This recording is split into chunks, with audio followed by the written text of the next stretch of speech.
My name is Erica, and I never thought I'd be caught up in a family drama that would change my life forever. At 29, I was living a pretty ordinary life in the city. For the past 5 years, I'd been working as a secretary at Global Tech, a big corporation downtown.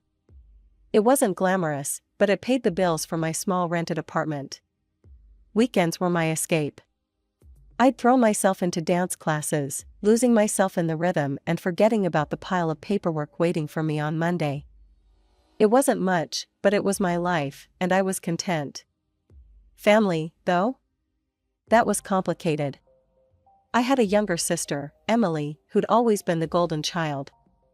From the day she was born, our mother doted on her like she was made of spun sugar. Dad, well, he just fell in line with whatever Mom wanted. It was always Emily this and Emily that. I tried not to be bitter, but it was hard not to feel like a shadow in my own family. As years went by, the distance between us grew.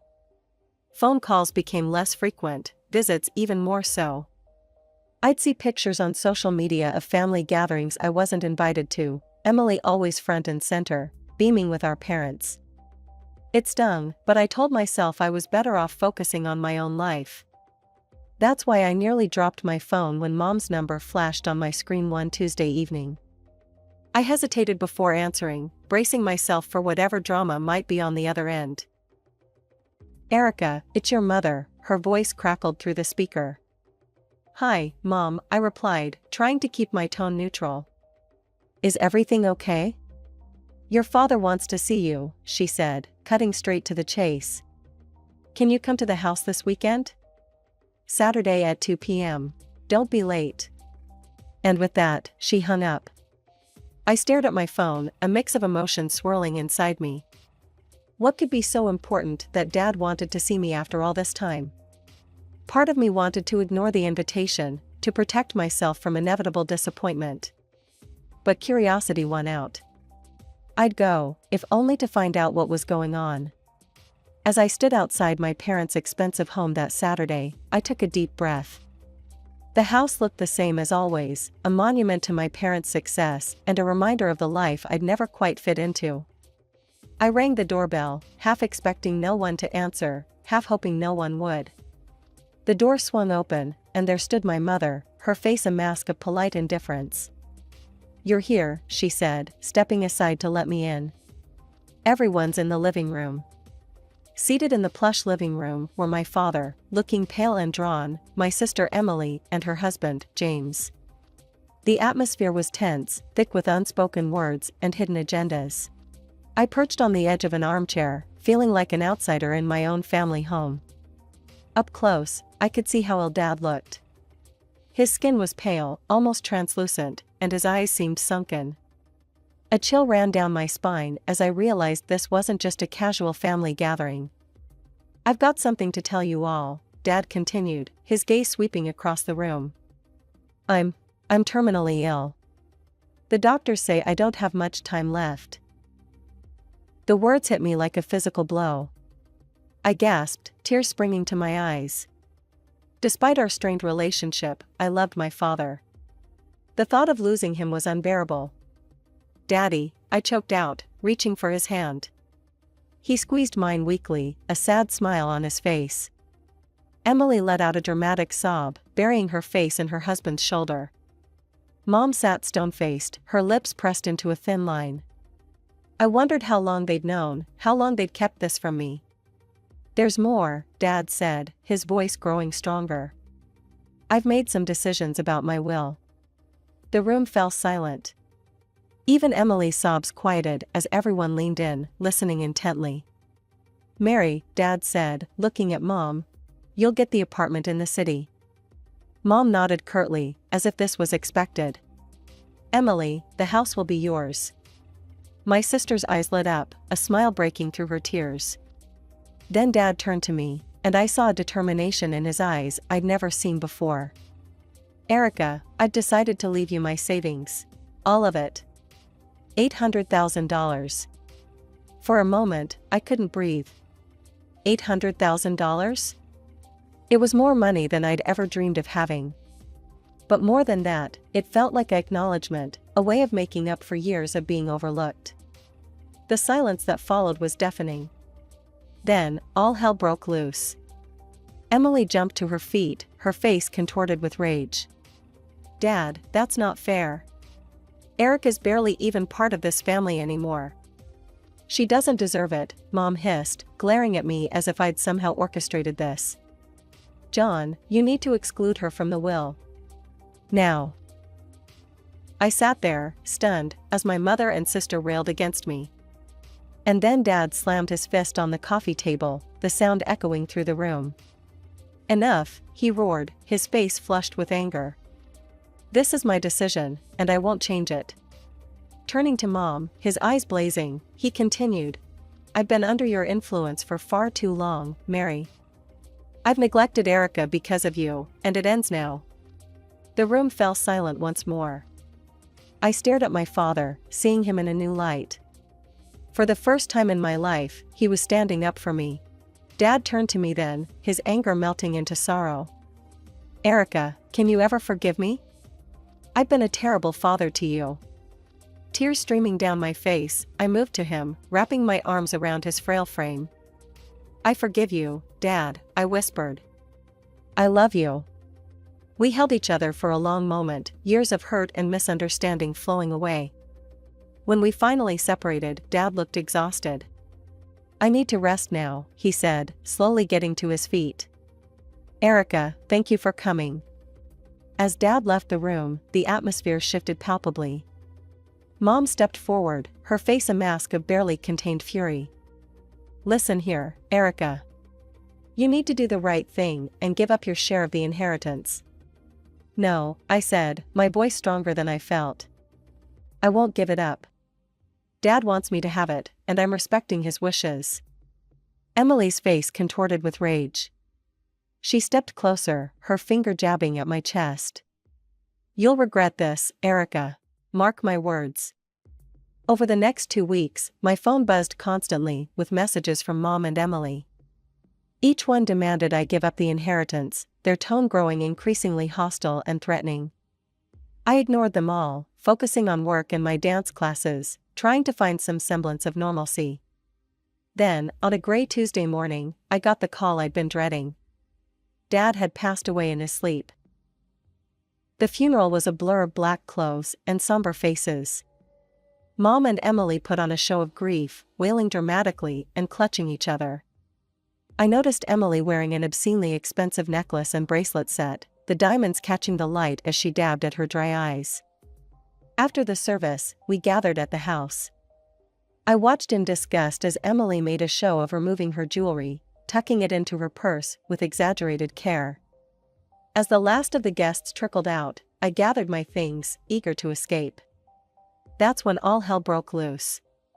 "My jewelry!" Emily shrieked, her hands flying to her face in mock horror. "It's gone. Someone's stolen it." Mom's eyes locked onto me, her gaze accusing. Well. Isn't it convenient that the only person who's been here all day is the one who stands to gain so much? I felt the blood drain from my face as I realized what was happening. They were setting me up. "You can't be serious," I sputtered. "I didn't take anything." Emily's husband stepped forward, his voice oozing false concern. "Then you won't mind showing us what's in your purse, right, Erica?" I clutched my bag tighter, my mind racing. I knew I was innocent, but something told me that wouldn't matter if I opened my purse. "No," I said firmly. "I don't have to prove anything to you." Emily's husband pulled out his phone. "Then you leave me no choice. I'm calling the police." As he dialed, I saw a triumphant smirk flash across Emily's face. In that moment, I realized just how far they were willing to go to get what they wanted. I stood frozen, my heart pounding, as 2 officers entered the house. Emily immediately launched into a tearful account of her stolen jewelry, painting herself as the grieving daughter, victimized on the day of her father's funeral.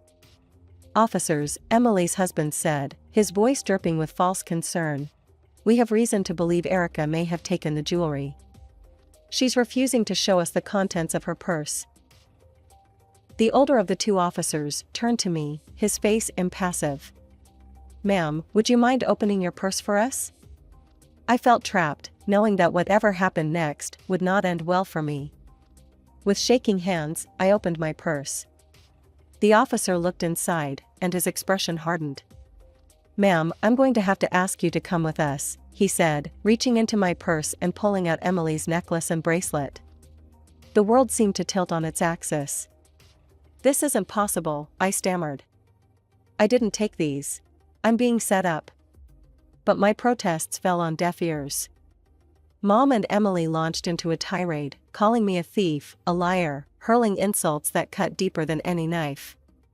As the officers led me out, I caught a glimpse of Emily's smug smile, hidden behind her hand as she pretended to sob. At the police station, I sat in a stark interrogation room, still in my funeral clothes, trying to make sense of what had happened. Hours passed, and then the door opened. To my surprise, it was my mother who walked in, not a police officer. She dismissed the officer standing guard, insisting on speaking to me alone. As soon as the door closed behind her, Mom's demeanor changed entirely. Gone was the grieving widow, replaced by a cold, calculating woman I barely recognized. "Listen carefully, Erica," she hissed, leaning close. "You have one chance to fix this mess. Give up the inheritance. Sign it over to Emily, and all of this goes away. The charges, the scandal, everything." I stared at her, disbelief warring with a growing sense of betrayal. You set me up? Your own daughter?"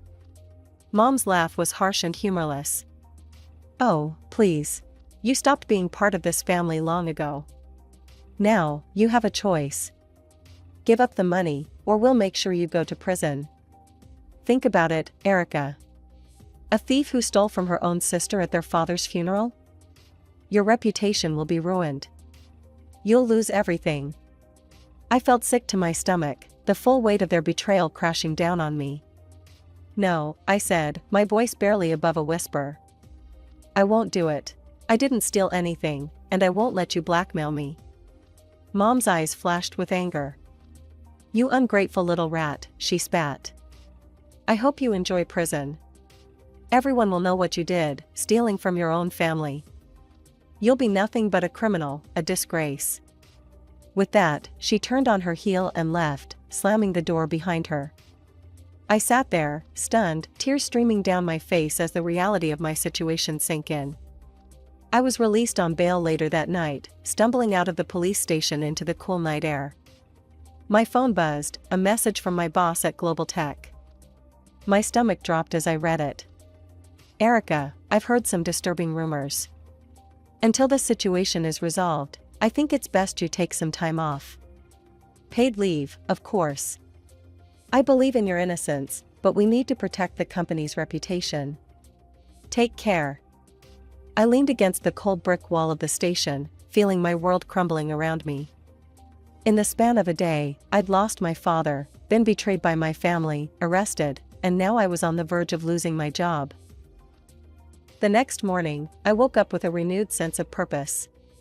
With trembling fingers, I searched online for private investigators in the area. One name stood out, Jack Reeves, a former police detective turned PI with a reputation for solving complex cases. I made the call, my voice steadier than I expected as I explained my situation. "Ms. Thompson," Jack said after I finished my story, "this is a delicate situation. Family conspiracies are never easy to prove. But if what you're saying is true, we'll find evidence. It won't be cheap, though." I thought of the inheritance I was fighting for. Money's not an issue. I need to clear my name and expose what they've done. The next 3 weeks were a blur of clandestine meetings with Jack, anxious waiting, and sleepless nights. I threw myself into my dance classes on weekends, desperate for any distraction from the constant worry. My phone remained silent, no calls from work, no more threats from my family. The silence was almost worse than the conflict. Then, one rainy afternoon, my phone rang. It was Jack. "Erica," he said, his voice grave. "I've got news, but you're not going to like it." My heart sank. "What is it, Jack?" He sighed heavily. "I've been following your mother and sister, trying to catch them discussing the inheritance or the theft. But they're careful, too careful. They never talk about it in public, and I can't legally bug their homes. I felt the last glimmer of hope fading. So that's it? There's nothing we can do? Not exactly, Jack replied, a note of hesitation in his voice. I did find something, but it's not related to your case. It's about your sister. I sat up straighter. What about her? She's having an affair, Erica. I have photographic evidence of her entering a hotel with a young man, definitely not her husband. I also managed to record some of their conversations. It's not flattering to her husband, to say the least. For a moment, I sat in stunned silence. Then, slowly, a plan began to form in my mind. Jack, I said, my voice low and determined, I need you to send me everything you have on this. And I mean everything. As soon as I hung up, I sprang into action. I spent the next hour poring over the photos and recordings Jack sent, my mind racing with possibilities. Finally, I made a decision. I selected the most damning photo, my sister entering the hotel with her young lover, and sent it to her husband's phone with a simple message. Interested in knowing what happened next? Meet me at Café Luna tomorrow at 2 p.m. The next day, I arrived at the cafe early, my nerves on edge. At exactly 2 p.m., Emily's husband walked in, his face a mask of barely contained fury and curiosity. What's this about, Erica? He demanded as he sat down across from me. I took a deep breath. I think you know, James. But what you've seen is just the tip of the iceberg. Over the next hour, I laid out everything I had. The photos, the recordings of Emily laughing about James's age, mocking his performance in bed, discussing her plans to leave him once she got her hands on the full inheritance. James sat in stunned silence, his face growing paler with each revelation. When I finished, he looked up at me, his eyes blazing with a mixture of pain and rage. What do you want? He asked, his voice hoarse. I leaned forward. I want justice, James. And I think you do too. Help me prove that they framed me, and we can both get what we deserve. A few days after my meeting with James, my phone buzzed with a message. It was from him, containing several audio files. My heart raced as I pressed play on the first one. Emily's voice filled the air. Can you believe how easy it was to plant that jewelry in Erica's purse? My mother's laughter followed. I know. The look on her face when the police found it was priceless. Well, she'll have no choice but to give it up now. I listened to file after file, each one filled with their callous plotting and cruel laughter. A mix of vindication and disgust washed over me. Finally, I had the proof I needed. The day of the will reading arrived quickly. I entered the notary's office, my stomach in knots, but my resolve firm. Mom and Emily were already there, shooting me smug looks. James sat quietly in the corner, giving me an almost imperceptible nod. The notary, a thin man with wire-rimmed glasses, cleared his throat. Let's begin, he said, unfolding the document before him. He read through the will, detailing the distribution of assets, just as Dad had explained that day at the house. As he finished, I stood up. If I may, I said, my voice steadier than I felt, there's something I need to address before we conclude. Mom's eyes lit up, and she nodded approvingly. I'm glad you've finally come to your senses, Erica. I knew you'd make the right decision and give up the inheritance. Mom and Emily exchanged triumphant glances, their faces beaming with anticipation. But I was about to disappoint them. I'm afraid you've misunderstood, I said, pulling out my phone. I think you'll all want to hear this. I pressed play, and the room filled with their voices, gleefully discussing how they had framed me for theft. As the recording played, I watched the color drain from their faces. Emily let out a strangled gasp, while Mom sat rigid, her lips pressed into a thin line. When it ended, chaos erupted. You lying scum! Emily screeched, lunging towards me. How dare you! Mom hissed, her composure cracking. You ungrateful, scheming. I recorded those conversations, James suddenly spoke up, his voice cutting through the commotion. The room descended into madness.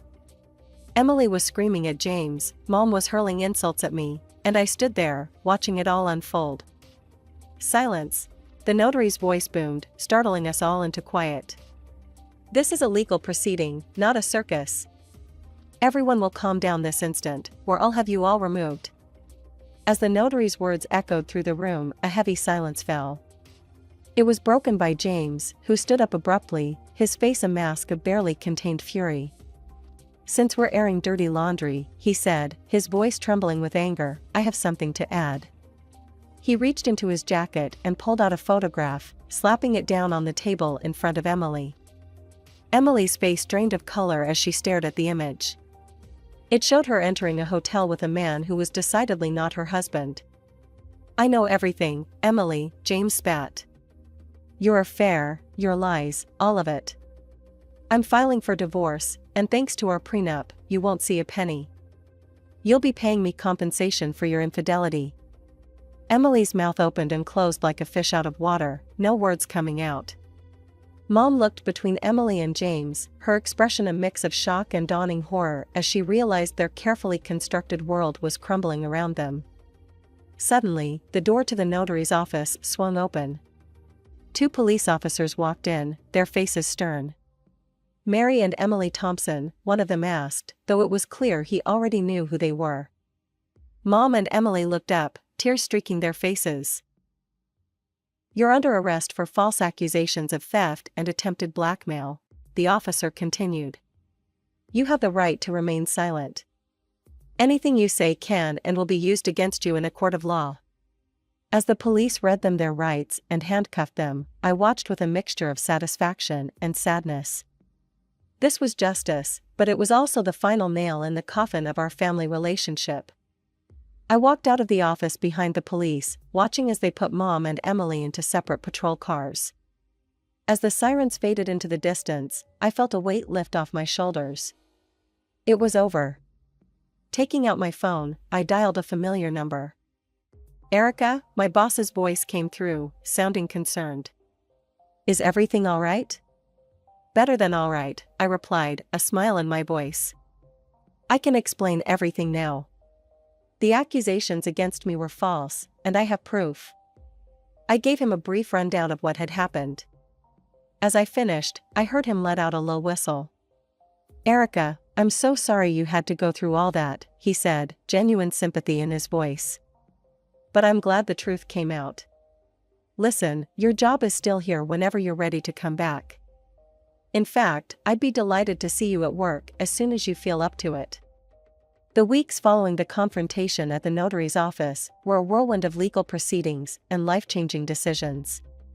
As the truth came to light, the charges against me were quickly dropped.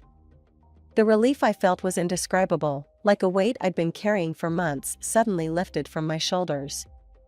But for Mom and Emily, the nightmare was just beginning.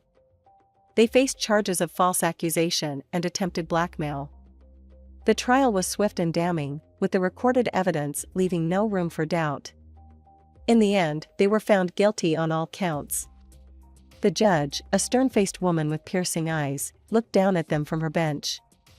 In addition to the criminal penalties, this court orders Mary and Emily Thompson to pay substantial damages to Erica Thompson for emotional distress and damage to her reputation. The fine was staggering. Mom's face went pale as the amount was read out, while Emily burst into tears. In the days that followed, I watched from a distance as their lives unraveled. Mom, with no other choice, was forced to sell the apartment Dad had left her. It was a beautiful place in the heart of the city, but now it slipped from her grasp, the proceeds going straight to me as part of the damages.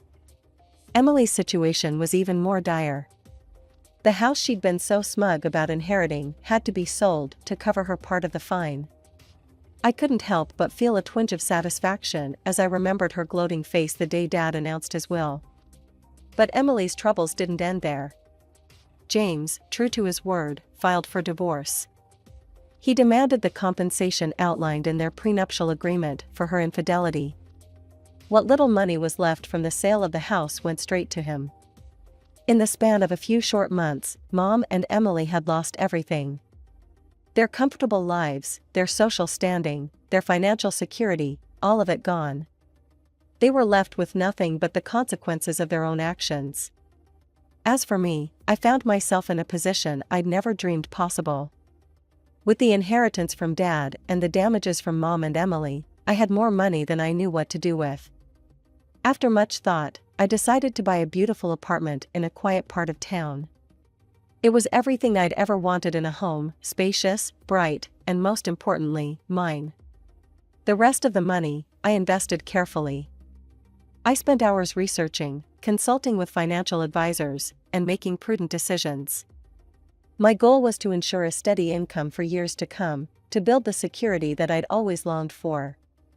As I stood in my new apartment, looking out over the city skyline, I couldn't help but reflect on the tumultuous journey that had brought me here. The pain, the betrayal, the fight for justice, it had all led to this moment. I thought of Mom and Emily, now struggling to make ends meet. Part of me felt sorry for them, but a larger part knew that they were facing the consequences of their own choices. They had tried to take everything from me, and in the end, they'd lost it all themselves. My phone buzzed with a message from my boss, confirming my return to work next week. I smiled, looking forward to getting back to normal, or rather, my new normal.